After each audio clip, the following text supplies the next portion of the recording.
ISA 501 इसकी second video. First video में हम देख चुके थे कि इन्वेंट्री काउंट में इन्वेंट्री काउंट को ऑब्जर्व कैसे करेंगे, प्लस हम कट ऑफ डॉक्यूमेंट को डिस्कस कर चुके थे।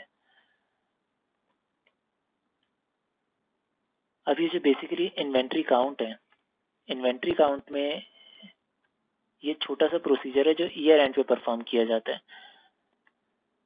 इसके बाद भी इन्वेंट्री से रिलेटेड ये स्टैंडर्ड हमें कुछ चीज़ें बता रहा है। क्या बता रहा है? ये जो पूरा प्रोसेस है इन्वेंट्री वेरीफाई करने का, वो मेन प्रोसेस ही है, ये जो आप छोटा सा इस बॉक्स में देख रहे हैं। पहला काउंट ऑब्जर्व करें। काउंट ऑब्जर्व करने के लिए ये तीन चीज़ें पता चल गई हमें। इंस्पेक्ट करें इन्वेंट्री, कंडीशन क्या है उसकी, काउंट को ऑब्जर्व करें। दूसरा टेस्ट बेसिस पे खुद काउंट परफॉर्म करें। तीसरा जो इन्वेंट्री शीट हमें मिली है उसकी एक्यूरेसी को इवेलुएट करें। सही है। इसके बाद कट ऑफ डॉक्यूमेंट हमें ऑब्टेन करना है, ये नेसेसरी है। ये दो चीज़ें तो हमने लास्ट वीडियो में ही कर ली थी।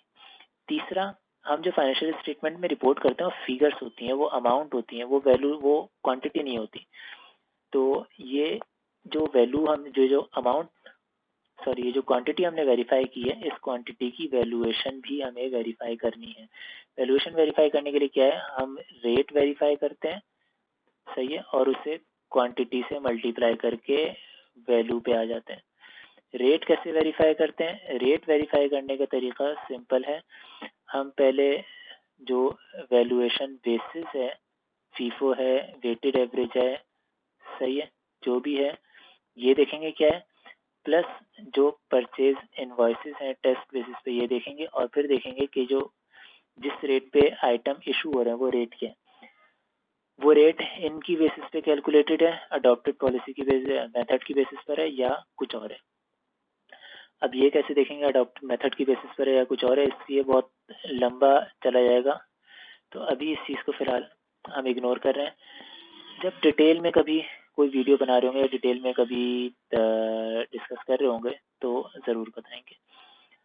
अब वैल्यूएशन तक हो गया हमारा।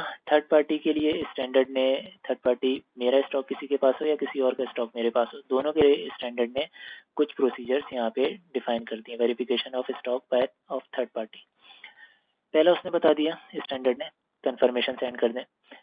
कंफर्मेशन थर्ड पार्टी का स्टॉक एंटिटी के पास कितना है या एंटिटी का स्टॉक थर्ड पार्टी के पास कितना है, दोनों ही कंफर्मेशन सेंड हो सकती है। दूसरा प्रोसेस इसने बताया कि हम खुद ऑडिटर जा करके इटसेल्फ इंस्पेक्ट कर ले थर्ड पार्टी के स्टॉक को, या किसी दूसरे ऑडिटर को एंगेज कर ले। एंटिटी का स्टॉक किसी के पास रखा हुआ है, अब जाकर के ऑडिटर या तो खुद वेरीफाई कर ले, उसे काउंट कर ले, काउंट परफॉर्म कर ले, या किसी और को एंगेज करके काउंट परफॉर्म करवा ले, ये भी हो सकता है। तीसरा सर्विस ऑडिटर की जो टर्म है ये हम अलग स्टैंडर्ड में पढ़ेंगे, सही है, तो जब हम पढ़ेंगे तो उस टाइम ज़्यादा बेहतर एक्सप्लेन हो जाएगा। सर्विस ऑडिटर की रिपोर्ट भी हम इस्तेमाल कर सकते हैं ये देखने के लिए कि उस एंटिटी के जो थर्ड पार्टी है उसके इंटरनल कंट्रोल कैसे हैं, वो इस्टेब्लिश कैसे हैं। बेसिकली थर्ड पार्टी, ये जो सर्विस ऑडिटर होता है ये थर्ड पार्टी का ऑडिटर होगा, सही है, और ये इसके इंटरनल कंट्रोल के ऊपर रिपोर्ट दे रहा होगा। बस ये याद रखिएगा, जब हम स्टैंडर्ड पढ़ेंगे तो स्टैंडर्ड में देखेंगे। तीसरा है प्लेज या सिक्योरिटी कंफर्मेशन। ये जो पॉइंट है ये यही वाला पॉइंट है, तकरीबन सेम है, लेकिन यहाँ पे पर्पस कुछ भी हो सकता है। मैंने हो सकता है किसी प्रोसेस के लिए थर्ड पार्टी के पास स्टॉक दिया हो, यही पर्पस यहाँ पे हो सकता है। यहाँ पर्पस सिर्फ प्लेज या सिक्योरिटी होगा, सही है। अच्छा, इनमें से कुछ पॉसिबल नहीं है तो मैं डॉक्यूमेंट भी इंस्पेक्ट कर सकता हूँ कि जो जब ट्रांसफ़र किया गया तो उसका डॉक्यूमेंटेशन क्या हुई थी, मैं वो भी देख सकता हूँ, और सब्सिक्वेंट उसकी रिसीट भी देख सकता हूँ। मसलन मैंने किसी प्रोसेस के लिए अगर कोई आइटम दिया था, स्टिचिंग के लिए मैंने कोई अपना मटेरियल जो है वो प्रोवाइड किया है या डाइंग के लिए प्रोवाइड किया है किसी थर्ड पार्टी को, तो उसने मुझे कोई रिसीट दी होगी, सही है, कोई परचेज ऑर्डर होगा या वर्क ऑर्डर होगा या कोई एग्रीमेंट होगा, सही है। इसके बाद इनको इस सिलसिले में कोई पेमेंट हुई होगी थर्ड पार्टी को, उसकी वेरिफिकेशन कर सकता हूँ मैं। इसके अलावा मुझे वो स्टॉक वापस रिसीव हुआ होगा, मैं वो देख सकता हूँ। गुड आउटवर्ड नोट होगा, गुड रिसीट नोट मेरा अपना इसके अगेंस्ट हो सकता है, सही है। सब्सिक्वेंटली वो आइटम सेल हुआ होगा, उसकी सेल यूटिलाइजेशन हो सकती है, सेल प्रोसीड हो सकती है, तो ये डॉक्यूमेंट भी एग्जामिन कर सकता हूँ। अच्छा, इनमें से कोई भी प्रोसीजर अडॉप्ट किया जा सकता है, जरूरी नहीं कि सारे के सारे करना अननेसेसरी है, कोई सा भी एक प्रोसीजर अडॉप्ट किया जा सकता है, सही है। ये हो गई हमारे इन्वेंट्री से रिलेटेड चीजें। क्या चीज हो गई? सबसे पहले काउंट के लिए 4 चीजें, इंस्पेक्ट करें इन्वेंट्री को, इंस्पेक्ट करें काउंट को, ऑब्जर्व करें बेसिकली, टेस्ट बेसिस पे काउंट परफॉर्म करें, एक्यूरेसी जो इन्वेंट्री शीट की है वो इवेलुएट करें, फिर कट ऑफ डॉक्यूमेंट ले रहे हो, cut off document at beginning of count लेना चाहिए, उसके बाद वैल्यूएशन में वेरीफाई करूं, उसके बाद थर्ड पार्टी के पास अगर कोई स्टॉक है या थर्ड पार्टी का स्टॉक इस काउंट में शामिल था, ये जो शीट है इसमें शामिल था, तो वो उसकी वेरिफिकेशन क्या है वो यहाँ पे स्टेप्स दिए हैं, सही है। इसके बाद लिटिगेशन एंड क्लेम, दूसरे टॉपिक पे हम जा रहे हैं, लिटिगेशन एंड क्लेम। इसके लिए स्टैंडर्ड ने बहुत सिंपल से 2 स्टेप बता दिए। पहला, इंक्वायरी करें मैनेजमेंट से, लीगल काउंसिल जो एंटिटी की है उससे, या कोई दूसरी एक्सटर्नल कोई काउंसिल है उससे कर सकते हैं, कोई दूसरी इंफॉर्मेशन हमें कहीं से मिल रही हो उससे ले सकते हैं, किसी एम्प्लॉय से हम इंक्वायरी कर सकते हैं, सही है। डिफरेंट इंक्वायरीज हैं ये। इसके अलावा यानी किसी थर्ड पार्टी से भी की जा सकती है, सही है। 2 मेजर है, मैनेजमेंट इनसे करनी है, लीगल काउंसिल इनसे करनी है। अब लीगल काउंसिल इंटरनल भी हो सकती है, एक्सटर्नल भी हो सकती है, अदर कोई भी दूसरी पार्टी हो सकती है, सही है, एंगेज्ड कोई भी दूसरी पार्टी।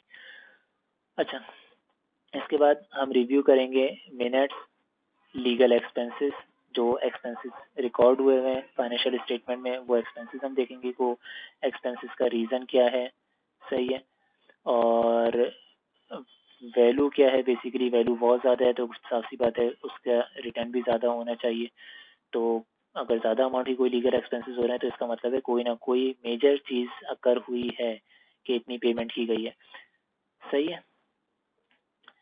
और मिनट्स में देखूंगा क्योंकि बोर्ड का जो डिसीजन है, जनरल मीटिंग में जो डिसीजन है वो काफ़ी इंपॉर्टेंट होता है, इस तरह की जितनी भी चीज़ें वो यहाँ पे अप्रूव हो रही होंगी, सही है। इसके अलावा ये रिटन रिप्रेजेंटेशन लेना, जब हम मैनेजमेंट रिप्रेजेंटेशन का स्टैंडर्ड पढ़ेंगे तो उस टाइम हम देख रहे होंगे कि रिप्रेजेंटेशन है क्या, और इससे रिलेटेड लिटिगेशन एंड क्लेम से रिलेटेड भी चीज़ें वहाँ पे देख रहे होंगे। ये 2 मेन प्रोसीजर इस स्टैंडर्ड ने बताया।